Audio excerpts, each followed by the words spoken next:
Welcome back to the OPEX Podcast, where fitness is explained. I am your host, Robbie Burke, and I'm joined on today's show once again by Jim Crowell.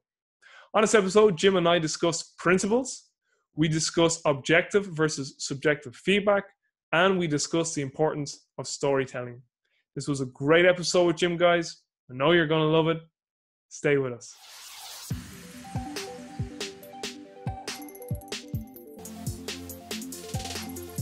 All right, Jim, we are recording, sir. As always, great to catch up. So the last time we spoke, it was 22 days ago exactly, because it was a Sunday and you were in Manchester over in England. So since Manchester, what's new? Well, there's always moving parts. So I think right now we're really taking a big look at how we simplify the company and how we simplify the message out to the market. And we've certainly looked at this a couple of different ways over the last number of years, but we're really getting clear on a lot of the language around how we do that. So we talked about personalized fitness, et cetera. And now we're really trying to connect to our perfect target, which really at the end of the day are coaches and gym owners. So we're trying to connect to them with the best storytelling, the best imagery, and the most clear, concise message for them. So I know we're talking a little bit about Ray Dalio's book on principles. We're talking a little bit about, building a story brand, everything today. And I think for coaches out there, well, this is universal, I think, but particularly for coaches, they have to be better at connecting to their consumer. And I think that what OPEX is really, really good at is making somewhat complicated things really complex. And so one of the things that we're doing a lot of work is to make those somewhat complicated things very simple, at least on the surface, so that we can connect to people a lot more clearly. So what's the purpose of this whole podcast? It's for us to be able to clearly articulate how people can live more inspired lives through fitness. Mm-hmm. It's not about knee tracking and all that stuff. That's part of what the conversation will be. But end of the day, a coach or an owner has to be able to speak so clearly to their audience that they know exactly what their life looks like if they become a client of that gym. Great stuff. So as you alluded to there, Ray Dalio, read his book Principles, and I have heard Ray. The first actual introduction I had to Ray was in Tony Robbins' book When You Master the Game, which I actually read cover to cover because everyone was like, Tony, this book is too big, and I was just fascinated by it, to be honest. But really fascinated by Ray, and his whole sort of strategy with like portfolio files and all that. But I know his book is a little more around sort of principles and how to run an organization and company. But when you were in Manchester, you said you were listening to the book. And before we hopped online today and when we were emailing over the weekend, you said you'd really like to get into some of the concepts you took away from the book. So what did you take away from that book by Ray Dalio? Well, I think one of the things that's really well done in that book is that everything is simple in terms of how he describes it in the book. So keep in mind, he runs what is actually a very complex company, Bridgewater Capital. Mm-hmm. It's way more complex than a fitness gym. So we have to remember that this book is coming from the lens of something that he is boiling down into a very simple message to a market. And what he's done really well, I think, is to describe the biggest global principles that he and his team have put into place over 40 years of him running Bridgewater Capital. Yeah. And so some of the big takeaways from it are, radical transparency, which you and I chatted about a minute ago, and then this idea of meritocracy. And really the underlying point for anybody listening to this is that the more truth you can find and the more truth you can uncover with your team every day, the better strategies you'll be able to put into place. And a lot of teams, and think about the time that we're in right now, where it's always I feel, or my opinion is, or here's how I interpret these things. So there's so much that's not factually based, that what Dalio is talking about is you have to get to the facts. And so you have to be able to have a conversation with somebody that says, this is where you went wrong. Mm. And I know, even for me, right, one of the difficult things is I want to make sure that I'm building people up over time, and I want to make sure that I'm helping them reach their ultimate potential. Yeah. And that's done differently for each individual person. But the way that Dalio comes out and says it is, you have to be honest all the time. you have to get to the facts all the time, because if you don't, you are really just guessing. And if you're guessing, you're never going to move a company or a coaching program forward into the future. It's also a disservice to the employee, or if you're talking more of a coach-client relationship, it's a disservice then to the client as well if you aren't that open with them. Oh, for sure. I mean, you'll hear James talk about this all the time, is your job as a coach is to help them build awareness around what inspires them the most. So our point of contact with these clients is fitness. So they're doing fitness to live an inspired life. Well, if they don't actually understand why they're doing fitness, if you don't help them understand why they're doing it, and by the way, a lot of people do it for a lot of different reasons other than being fit. A lot of people do it because they feel like nobody will love them if they don't look good or perform well. Yeah. Ooh, like you can just feel that knife sticking into the heart for some people. And I'm obviously not saying that you don't have empathy when you are helping them understand these things. Like, you don't just say day one, well, you just want people to love you. It's like, no, you build a relationship and you help them uncover that for themselves over time, right? And I think that's what really Dalio means, in my opinion, right? It's not about just hitting somebody over the head with something that will crush them. It's about helping them see where the real facts are, so that their awareness is around facts and not just around opinion or emotion. Just something that I've spoken an awful lot with James Smith about is the concept of objectivity, and then obviously versus subjectivity through our experiences. And then like we perceive the world through our sensory systems too, and then obviously all of our previous experience up until the current moment in time, and obviously that filters how we judge any particular situation. So just in a question to you, being the CEO of OPEX, and there's a lot of gym owners obviously who've gone through CCP, and there's a lot of gym owners who watch and listen to this podcast / videocast, and who just are always looking at OPEX in terms of the information they put out. What is your thoughts on objectivity versus subjectivity when running a business, in terms of, like, how important is both? And then how do you feel you can be more objective running an organization like OPEX? And obviously then what you're going to tell is obviously going to carry over to any gym owner watching this. Is there anything that you're like, I think we can do a better job here of being more objective and taking like a subjective opinion? Like, one person feels this way about this or that person, but objectively, like, numbers here are actually saying this. So like that, does that question sort of make sense? Yeah, I think let me try to do this from a smaller business versus a bigger business. So people look at Amazon and believe that Amazon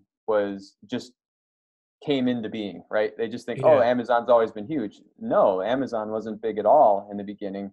What they did is they kept learning how their business ran. They kept learning what their clients wanted. They kept learning how to make their system better. And they executed on listening to all of those facts over and over and over and over again. So if we kind of boil it down into what a smaller business really needs to do, or a coach who's on their own, by the way, you have to learn the facts. And what I mean by that is you need to talk to your clients right now to understand what they're really doing fitness for, so that you as a coach can make sure that you're helping them get to that point. Might their reason for doing fitness change over time? Of course it will, because our priorities do shift. But if you can always be looking at what the metrics are, and if you're talking about a client, some of the metrics are why they're doing fitness, now you're actually dealing in fact and not dealing on, well, I think they want to do this.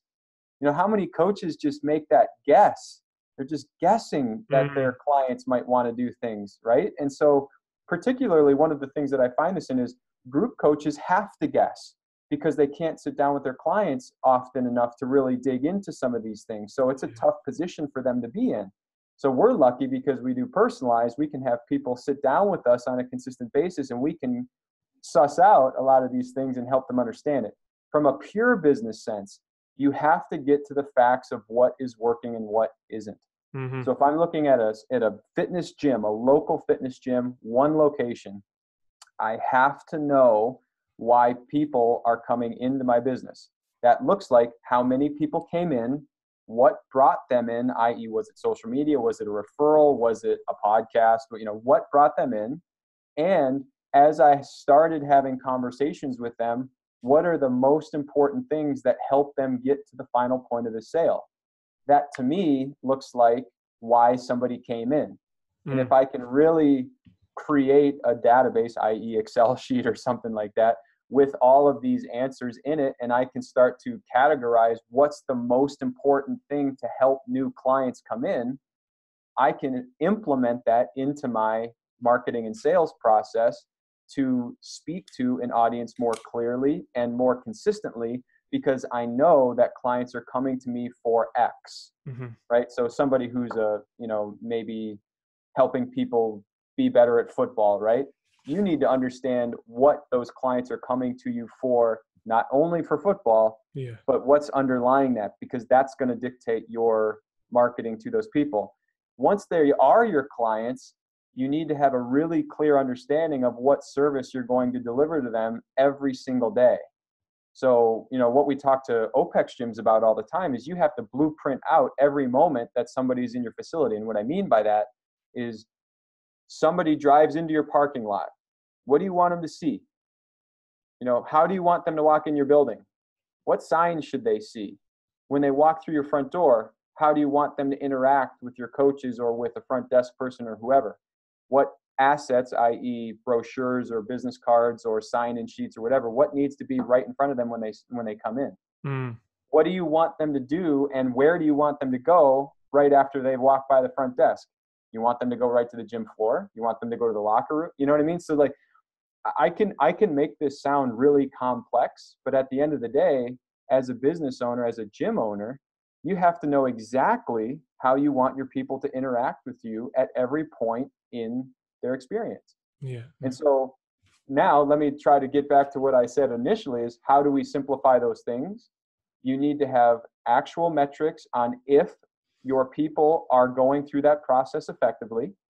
And you have to take those touch points and say, how can I improve them to make my client's experience better without taking up all of my time and not increasing the value that I'm getting from those clients? The reason why that question even just came to my head, and I did a poor job of kind of presenting it to you, but again, it's just because I speak to James Smith an awful lot on my own podcast, and I'm actually currently reading his book, and he constantly speaks about this concept of that experience does not equal expertise, because he's just like, new knowledge could just like dramatically like make your experience null and void, because now that it's brand new knowledge, objective new knowledge, he's like, all your previous experience is built off like older knowledge. So he's always trying to be like, we need to be as objective as possible. And he's like, people's experiences and emotions, he says, just should not be the guiding light in nearly everything in life. But at the same time, you will get people saying that there isn't, like, in another context, human emotions and subjectivity do have their part in some way, but it's just that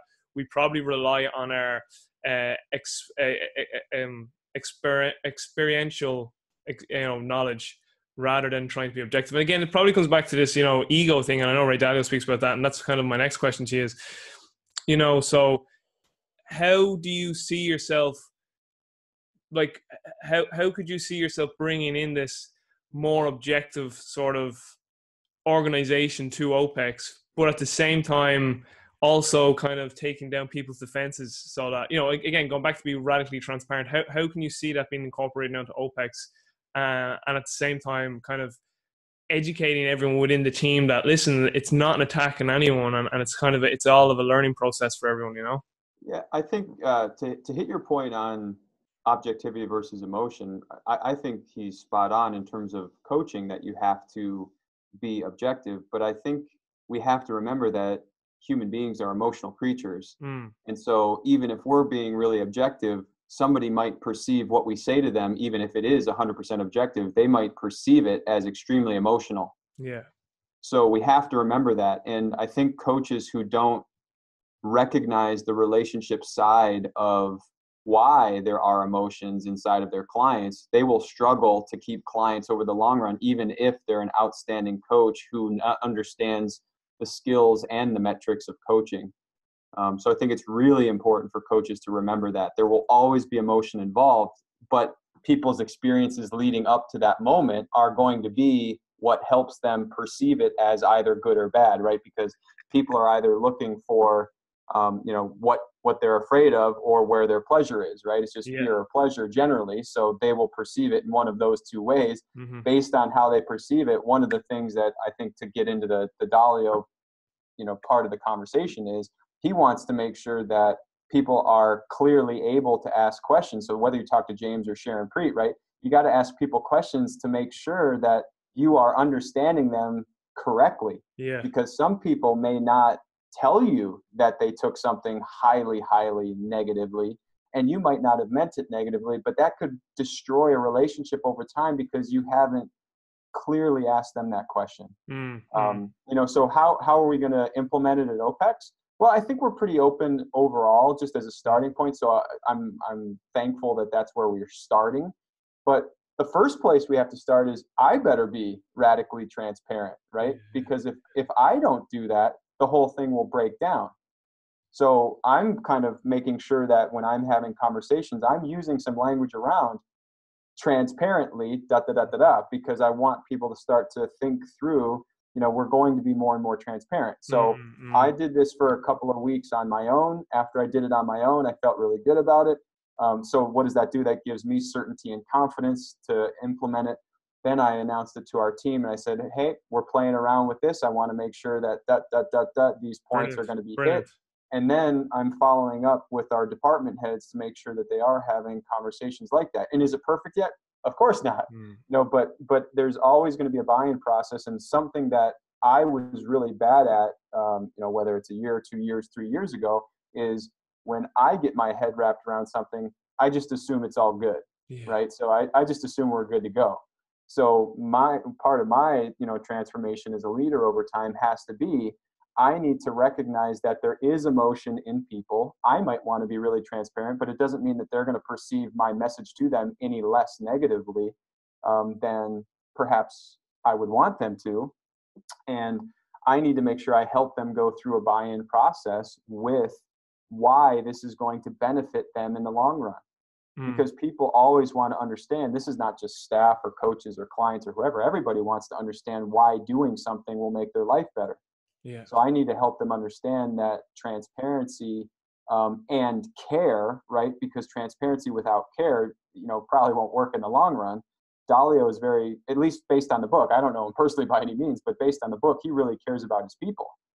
So you could say you're going to be really transparent, but if you don't actually care about your people, they're not going to stick around regardless. So we want to make sure that we do transparency and care plus empathy, because that's going to be what helps them see why this is beneficial to them in the long run. That's a really, really good answer, because it just clicked a few light bulbs in my head in terms of just kind of wrapping this little segment together. Because even in James Smith's book, so his book is about the governed dynamics of coaching. The whole premise of the book is about a unified theory of sports preparation. But the first 80 or so pages, it's all about culture and psychological preparation. And he's like, culture is key. And he's all about, you need to lead how you want the culture to be. So again, you, like Gandhi says, you be the change you want to see in the world. But he was all about, you got to live it for everyone else around you to buy into it. So as you just said there, okay, if I want to bring in radical transparency and other concepts from Ray, you just said there, I gotta start living it first of all. So that's brilliant. But I think any business has to realize that if they're not doing this, it's only a matter of time before they get put out of business. And whether you want to look at it as a better version of what you're doing is going to come out, or a bigger version of what you're doing is going to come out. If you're doing something that is profitable, economics say that it will continue to be more competitive over time until profit goes to zero. So I know that feels really uncomfortable for people, but what makes money over time is something that is differentiated and unique and better. So you have to ask yourself how you're improving all the time, because if you do the same exact thing today and you still do that 4 years from now, you are less good because the world has caught up. So, you have to check the metrics to say, is my message still hitting? is my service still benefiting my clients? Am I churning out or losing in terms of retention more clients than I used to? You know, you constantly have to upgrade that. But I'm a fan of metrics because they help uncover what's going on under the surface, which is, how is the market perceiving my service? Yeah. Without metrics, you're just making up guesstimations on stuff. Yeah. But if I can say that this message, you know, literally these words with this image created this follow-up, right? And the exact same channel, i.e. I put it out to the same Facebook group or blah, blah, blah, blah, blah. It's the same exact thing, but these different words did this. I can start to nail down who my audience right now is and what they resonate more highly with. Yeah. Might that change in a year? For sure. For sure. But people who own businesses have to know that numbers, they might not lie about what the numbers are, but where people generally make the mistake is that they interpret the numbers wrong. Yeah. Yeah. So that's why you have to check them, is so that you can understand what's going on, so that you can dig into what's really going on under the surface. Yeah, and that's the key, again, going back to being objective and to get to a place where you don't have any ego involved. You know, you're willing to accept the truth of the objectivity. So again, as I was trying to allude there, like as James says with assessment, the reason why so many coaches don't assess is they're afraid to find out that what they did with their client didn't work. You know, and then they're like, oh, you know, and then like, again, if they've self-identified themselves as a personal trainer or coach, there's their ego, and then what they did didn't work. You know, so they go back to being subjective and go, oh, you look better. Yeah. I'd say you're stronger. When are we going to test? Oh, we don't need to test. Or, you know, you look like you've lost body fat. It's like, measure. And I actually heard John Berardi say he actually gets objective feedback from his wife. You know, how am I doing as a husband and as a father and as a friend? He's like, you know, these principles can carry over even into other aspects of your life. I'm also reading, because I still love the coaching side as well. And people forget I used to coach for a while and I loved it. I'm also reading the book called Sapiens right now, and I think it's a really good book that just gives a history of how we as sapiens came into this world and what that really means. And storytelling is, yeah, right. That's the second one. Yeah. Storytelling is not a marketing play. Storytelling is completely universal to how we perceive what's happening around us. So the interesting part of this, and let's keep it on the coaching side of it, is what people want is to transform. And obviously the term transformation, because of Transformation Tuesday, blah, blah, blah, blah, blah, it's getting watered down what transformation really means. Transformation is generally a long-term arc, right? It's not just one thing. And I think a lot of people I want to transform tomorrow. It's like, you're not going to transform tomorrow. You know, you might start something that helps you transform over a period of time. But what people really want is they want to transform into who or what they want to become. Can that change over time? Without a doubt. That's why stories go through ups and downs, etc. But the piece that I think is so fascinating about storytelling for coaches is that they have to remember that their client is the hero. So, you know, we talk to our coaches about this too, because they're outstanding, right? Like, they're best in the field. But when we speak to people or about our clients, what the market wants to see is they want to see how what that client did transformed their life. Why do we want them to see it that way? Is because the end consumer resonates to the client, because that client is who they see themselves as. If I come in and I get Coach X to do this with me, I can go from point A to point B. That's what I want. So coaches have to remember that. How many people do you see on social media talking about, I just did this and I'm so smart because of this and da-da-da-da-da? That's the completely backwards way of connecting to an audience. You know, so we've got some coaches who are fantastic at connecting to their audience online, right? And what they're doing is they're saying, I'm really just the guide, right? I'm in the background. I just help you design the plan and make sure that that's really how you're executing on it. Now, of course, all the coaches on this are, you know, burning me at the stake right now. It's so much more complex than that. And I agree with you, behind the scenes, it's so much more complex than that. I do. But on the surface, how are you going to be the guide that delivers them the plan that allows them to enjoy life in a way that they see themselves as having transformed. Yeah. And so I think too many coaches are missing that. By the way, obviously any book on storytelling says not every, but many businesses miss that. I can promise you we've missed that all over the place, right? We overly make our message complex, unfortunately for us. So we need to, simplify.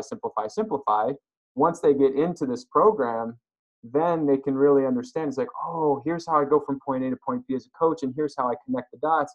But on the surface, right, if we tried to explain all those things right up front, it wouldn't make any sense. Yeah. Because there's no context around what they're doing. It's only once they start the point of saying, I'm going to be a professional coach, and part of that professionalism is that program design is not done in a bubble. Program design only happens after I assess, after I consult. It only happens as you continue to nourish. It only happens if you put a business system around your coaching to have consistency. So once we can create that picture, i.e. the story of a professional coach, now people have context of here's how I can put that into play for myself. Not about OPEX, remember. It's about how this program, i.e. CCP, helps them become a professional. Yeah. And it does, right? Like we've got proof points and we've got, thousands of coaches who have done it. So that matters. So if you're opening a gym day one, you've got to build proof points, right? That's part of this process. But if you're not connecting to what the world will be like after that client has been coached by you, you're not going to get as many clients in the door. Jim, as always, absolutely fantastic. I also meant to say as well, you've upgraded yourself from the closet back to the office. Yes, that was a good one. That was Mr. Craig Massey allowed me to sit in that when I was in Manchester, so that was good. Yeah. That was great. Jim, that's all I have for you today. Final thing, I know you listened to Principles by Dalio and you're reading Sapiens. Is there any other books on the bookshelf right there that you're reading right now? Last two books were Building a Story Brand. That was really interesting. And Storynomics. Storynomics was actually recommended by Emma Robertson, our videographer and storyteller. So both of those were really good. And those are the fresh ones. I'm heading over to Hong Kong in a couple of days, so I'm going to probably get a couple books for there as well. So not sure which ones yet. Holy bananas, you're putting in the air miles lately, huh? Yeah, man. Yeah. Very good. You'll have to, how's that circadian rhythm going? You know what? That's my superpower is resiliency. So I don't think I'll have any problem with it. But you never know. Yeah, great stuff. Listen, Jim, thanks a million. And for all the listeners and the viewers, make sure, as I always say at every show, if you're not subscribed, why not? You should be. No, seriously, do subscribe to us on our YouTube channel because there's also some other brilliant videos that go up. Like you get some great training videos. Jim puts up a ton of business tips. You get some unreal fitness tips from Mike Lee, our head coach at HQ, and from the man himself, James, and lots of other great things. So subscribe on YouTube and subscribe to any podcast app you like to listen to. But from me, Robbie Burke, and from him, thanks, Jim. Jim Crowell. See you later, guys. Take care. Thanks, Robbie. See you, man.